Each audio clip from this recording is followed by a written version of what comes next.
Photo frame அப்படின்னு சொன்னா அப்பாவோட ஃப்ரேம். அப்பாவோட இழப்பு அப்படிங்கிறது வந்துட்டு எதிர்பாராத ஒண்ணுதான். பட் அதுவும் சொல்லுவாங்க இல்லையா, ஒரு நல்ல போட்டோ இல்லாம நிறைய பேர் வீட்டுல இருக்கும். பட் இந்த போட்டோ அப்பாவை எப்பவுமே நினைவு வச்சுட்டு இருக்கிற மாதிரியான ஒரு போட்டோவா அமைஞ்சிச்சு. அண்ட் இந்த ஃபோட்டோவில் என்ன பெரிய ஸ்பெஷல்னா, இது எங்கேருந்து பார்த்தாலும் அவங்க நம்மளை பார்க்குற மாதிரியே ஒரு ஃபீல் இருக்கும். அப்படிப்பட்ட ஒரு ஃப்ரேம் அது எங்களை அறியாமல் அமைஞ்சிச்சு. தஞ்சாவூர்லேயும் இதே மாதிரி ஒரு ஃப்ரேம் இருக்குது. அது இன்னும் வந்து ரொம்ப ஆழமான ஒரு பதிவு அது. கமல் சார் சொல்ற மாதிரி தான், வாட்சிங்னு சொல்ற மாதிரி தான், நான் இன்னமும் உங்களை கண்காணிச்சிட்டே தான் இருக்கேன் அப்படின்னு சொல்லிட்டு எங்கள் அப்பா எங்களை பார்த்து சொல்ற மாதிரியே இருக்கும். அப்பா ஃபோட்டோ காட்டும் போது ஒரு விஷயம் அவங்க சொன்னது உங்ககிட்ட பகிரணும்னு நினைக்கிறோம். லைஃப்பில் நிறைய காசு சம்பாதிக்கிறத தாண்டி நிறைய நல்ல மனிதர்களை சம்பாதிக்கணும்னு சொல்லிட்டு சொல்லி கொடுத்துட்டு மட்டும் போல, அதே மாதிரி வாழ்ந்து காமிச்சிட்டு போனாங்க.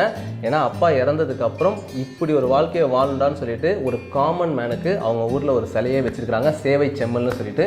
ஸோ அப்படிப்பட்ட ஒருத்தரோட பிள்ளைங்கன்னு சொல்லிக்கிறதுல எங்களுக்கு ரொம்ப ரொம்ப பெருமை. அதை உங்களுக்கு நாங்கள் இப்போ சொல்லும் போது எங்களுக்கு ரொம்ப ரொம்ப சந்தோஷமாக இருக்குது.